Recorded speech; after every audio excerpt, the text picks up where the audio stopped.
The member for Kingston and the Islands. Thank you, Mr. Speaker. I will be sharing my time with the member from Toronto, Danforth. With all due respect, you will not be sharing your time. There is no sharing of time on this debate. You will be speaking, and then we'll rotate to somebody else. Thank you. Great as well.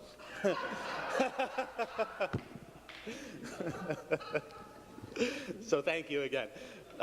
No matter if one supports a carbon tax, a cap-and-trade system, or regulation, there is absolutely no doubt that we need to take action and create policy to fight climate change.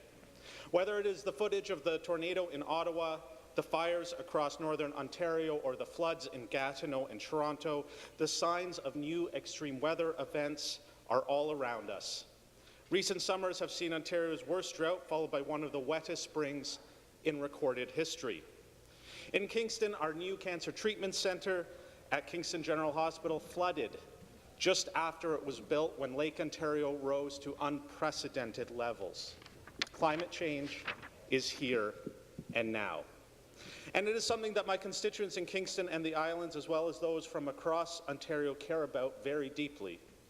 Marilyn Kennedy writes, "I urge the Government of Ontario to legislate strong action to reduce its carbon pollution in line with the commitments Canada has made under the Paris Climate Agreement." Marilyn continues, "Bill 4, as it stands, will take us backwards. It eliminates the legislative framework to address climate change without doing anything to replace it." Philip Jacoby writes about his fears about man-made climate change. "I am really worried about the future of my kids and grandkids, and I know you'll agree with me when I say that we need to do something now to make life better for them in the future." And Heather Schreiner writes about the specific effects Bill 4 will have on Kingston, saying, "Support for renewable energy infrastructure, from geothermal heating to rooftop solar systems to electric vehicles, including transit buses, has been curtailed. Kingston was to receive money to retrofit certain social housing buildings to increase their energy efficiency. All of these necessary programs for saving energy and using green energy have now lost their support." As you can hear, Mr. Speaker, there are many constituents who write passionately and eloquently on this matter. I applaud their efforts, and I encourage them to continue sending me their thoughts.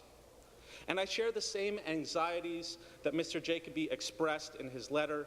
I cannot help but think of how my generation is inheriting a world that is burning, and I worry that the consequences of not taking immediate action will be catastrophic. It is a sentiment shared around the world and indeed by the United Nations itself. On September 10th, the UN Secretary-General told the world that we have less than 2 years to avoid runaway climate change. Climate change is the defining issue of our time, said the UN, and we are at the defining moment. Far too many leaders have refused to listen. The time has come for our leaders to show that they care about the people whose fate they hold in their hands. I fear that this government is filled with those very members the above statement is about, and that the ideology will win out over intelligent policy. I fear that enough won't be done, and that it will fall on my generation to move from this course of history. These future struggles will be more difficult because we will have to do more with less. Bill 4, Mr. Speaker, is directly related to our ability to deal with climate change and extreme weather events. It repeals an internationally recognized market-based method that has proven to be successful in reducing emissions. And I remind this chamber that the cap-and-trade system was pioneered by Presidents Ronald Reagan and George H.W. Bush. In the case of President Bush, in 1990, his Republican government introduced amendments to the Clean Air Act using a cap-and-trade system to target sulfur dioxide emissions from coal-fired power plants. As a result, by 1995, these emissions had fallen by 3 million tons. Mr. Speaker, this is an example of actions taken by a Conservative leader, is a good one of this government to take note of.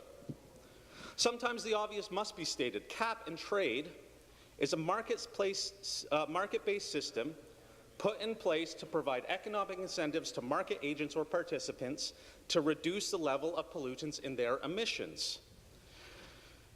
This is a policy that was put in place so that the market could combat the ever-worsening effects of climate change.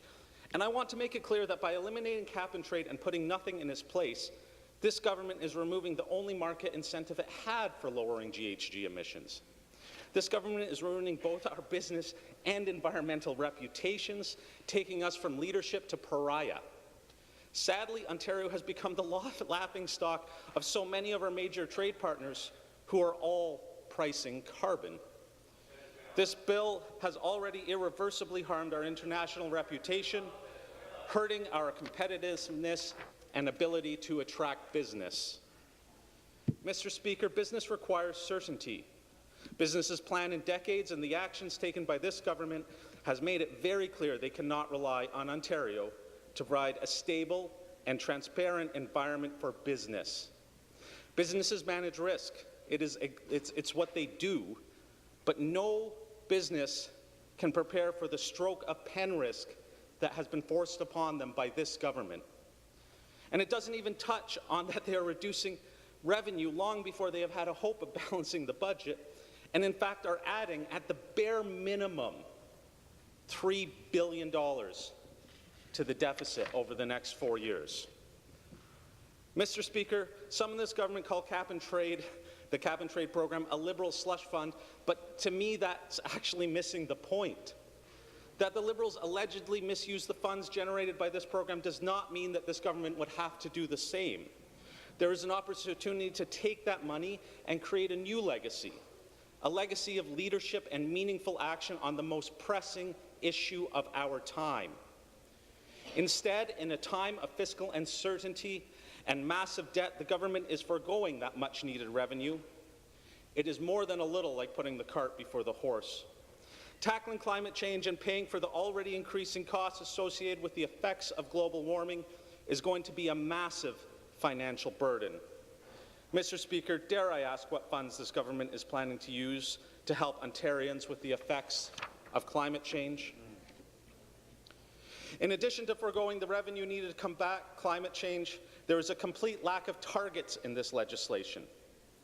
Any legislation not based on the Paris Agreement both lacks credibility and the bare minimum of targets needed to avoid catastrophic runaway climate change within the next 10 years.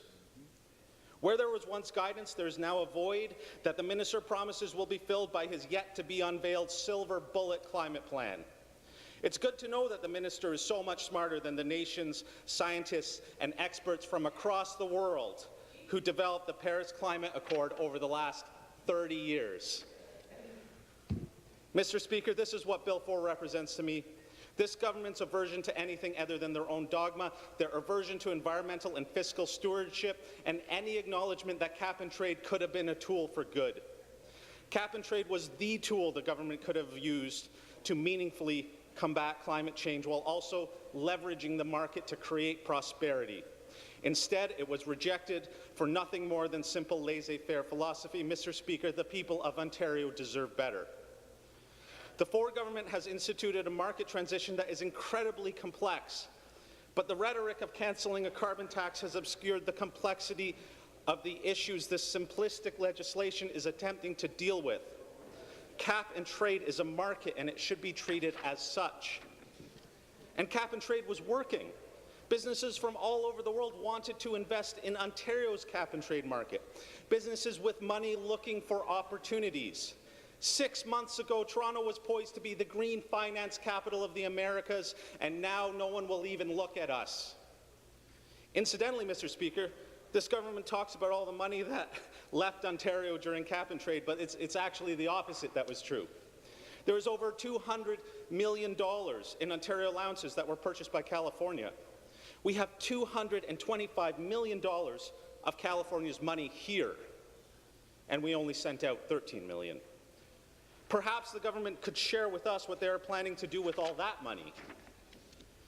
Now, I'm aware that Bill 4, 2018, an act respecting the preparation of a climate change plan, providing the wind-down of cap and trade program, and repealing the Climate Change Mitigation Low Carbon Economy Act, will pass. So let's discuss about the promises the preparation the promises made for the preparation of the new climate change plan. For any replacement to cap and trade to be successful, there are two requirements. First, clear and binding targets that are informed by credible scientific sources, and these targets must adhere to the Paris Climate Agreement. There are currently 195 nations attached to the Paris Climate Agreement under a variety of targets, and we must do our part. But no part of this legislation makes any sort of commitment to any of those targets. Second, there needs to be an assurance that the policies put in place will create prosperity. It is more constructive to think of environmental markets as environmental market instruments like cap and trade as great opportunities for both innovation and job creation rather than burdens on everyone. The data coming out of California right now says that cap and trade was a quarter of the cost of other alternatives to achieve the same environmental progress that they did under a cap and trade system. This leads me to what I feel to be one of the worst and saddest aspects of this legislation: the massive loss of economic activity and business opportunities that we are about to experience. Mr. Speaker, during the October 15th meeting for the Standing Committee on General Government, I had the opportunity to listen to some incredibly insightful testimony. Lisa DeMarco of the law firm DeMarco Allen stated, "It's my strong view, based on 20 years of history in and around climate policy, both domestically and internationally, acting for governments of all policy bents, of all prescriptives, that climate is an absolute imperative. We must act now, and that good climate policy is actually extraordinarily good for the economy, for labor, and for people in general."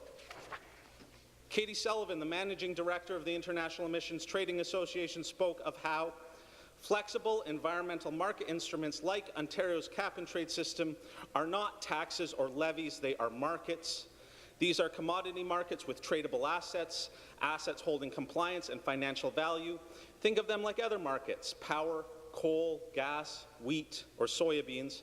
For years, the low-cost nature and efficiencies of markets have spurred business engagement to tackle a variety of environmental issues, from acid rain and ozone-depleting substances to leaded gasoline and now increasingly carbon.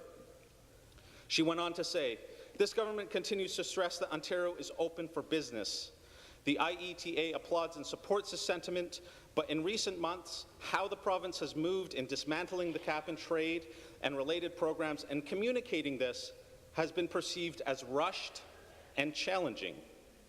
These actions have undermined confidence in Ontario as being open for business across industry, investors, trade partners, and all of these players are carefully watching."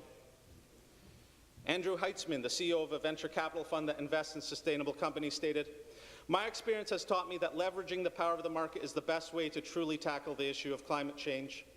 But the right policies have to be in place to leverage this engine for change, and putting a price on carbon is the trigger to leveraging the transformative power of the market economy.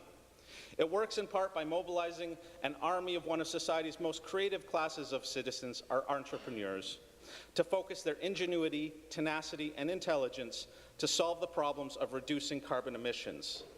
The market price is the spark for this ingenuity." I was struck during the testimony by the number of self-professed conservatives and others who talked about how they could not believe this government was abandoning a market-based solution that fostered growth in emerging fields.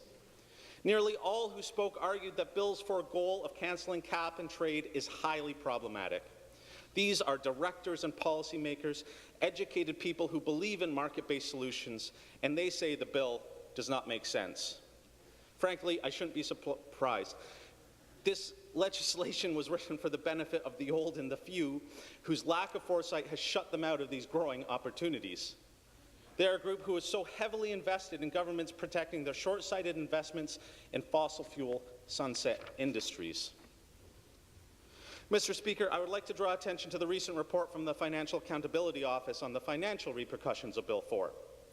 Their report highlighted a number of issues around Bill 4 that are worth repeating. There will be $3 billion added to the deficit from this loss of revenue. The $5 million compensation scheme excludes 99% of companies who partook in the market. And the $500 million program spending, which is about 25% of planned program spending of the revenues of cap and trade, will continue. And without a meaningful plan, we will forego $420 million in federal transfers that rely on us having a climate plan. Let's talk a little bit about what this means. On the $3 billion added to Ontario's deficit, the report states, overall, the province's budget balance worsens because the loss of cap-and-trade revenue from ending the auction of emission allowances is greater than the savings from cancelling cap-and-trade-related spending programs. When the Minister of Environment, Conservation and Parks stood here and read a portion of the cap-and-trade balance sheet found on page 8, I thought we might actually get some meaningful discussion on this report. He began, and I sat here waiting for him to finish reading aloud the rest of the balance sheet, but he stopped reading after the savings, neglecting to mention the ongoing program and compensation costs displayed on that very table. Mr. Speaker, the bottom line is that the minister didn't even read the bottom line. This government doesn't seem to have a problem shifting those costs onto the people of Ontario. On top of the $3 billion being added to the deficit, there is $500 million in ongoing expenditures associated with cap-and-trade revenue-funded programs which will remain on the book. But, and again I will quote the report, the FAO cannot disclose the remaining cap-and-trade-related spending programs as the province has deemed this information to be cabinet record. Additionally, the report states the FAO cannot identify the programs that funded infrastructure projects, as this is also cabinet record. The government has deemed telling the people of Ontario what programs are being funded as unnecessary. How can this government claim transparency when they refuse to tell the people of Ontario what they're doing with their own slush fund money? Additionally, the current proposed compensation scheme under Bill 4 excludes 99% of firms that purchase carbon credits. I assure you, Mr. Speaker, those costs will absolutely be passed down to Ontarians. I cannot help but ask how this government can claim to be putting money back in the pockets of Ontarians when their own pockets are so filled with holes. Finally, on the topic of the report, it does not speak of the other potential liabilities that will be there if this legislation is passed, Mr. Speaker. It is delusional to think that these companies that have been burned by this government's actions are not going to take action themselves. I'd like to take a moment to talk about what environmental leadership really looks like. And let's start with our former partner in the cap-and-trade program, California. Under Jerry Brown, the state has led the world in environmental policy. And I understand that Ontario is not California. We have our own unique circumstances, but I think it is rational to look at what other states and countries have done in this area. California's climate and anti-emissions policy remained popular. A poll last year by the Public Policy Institute of California found that almost 3/4 of voters say they favor their state's aggressive carbon emission cutting mandate and the green policies that drive these reductions. An article in the Globe and Mail by Doug Saunders states, and I quote, "Since Jerry Brown regained the leadership in 2011, he has not just delivered some of the country's most progressive politics, but among its most economically conservative, fiscally restrained leadership." Let that sink in. Progressive, economically conservative, fiscally restrained leadership, with a key environmental component being a market-based cap-and-trade system. To the old Progressive Conservative Party of Ontario, the one that was there before Ford Nation, before Ontario News Now, before rhetoric and narrow agendas began trumping sound policy, this must have sounded too good to be true. Jerry Brown was elected on promise to terminate debt incurred by the free-spending ways of a previous government. He paid it down without losing popularity or abandoning his climate pledges, leaving a U.S. $6 billion surplus. And throughout this period, in fact, since 2011, California outstripped Texas in growth. Again, let me repeat. A state with significant debt led the world in progressive environmental policy that was centered on a cap-and-trade regime, eliminated a deficit and created a surplus, all the while outstripping an oil-based economy and growth. Unfortunately, For this to happen in Ontario, Mr. Speaker, it would require some real leadership, the likes of which I have not yet seen. Dedicated leadership through a period of uncertainty and a willingness to think both outside the box and over the long term. I guess we are just not aiming that high. Again and again, I have seen this government choose a path of immediate political gain at the expense of the planet and the future of my generation and our children. Shame. We have heard many times in this chamber how this government did not like the cap-and-trade system, and we have also heard many times how they feel about regulations in general.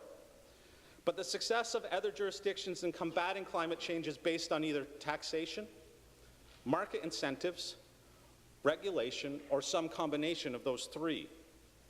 If this government is against all of these, how can they hope to possibly take meaningful action? Mr. Speaker, as we debate the cancellation of cap-and-trade, we are really debating whether this government accepts responsibility for the effects of climate change and recognizes their responsibility to fight against it. Thank you very much, Mr. Speaker.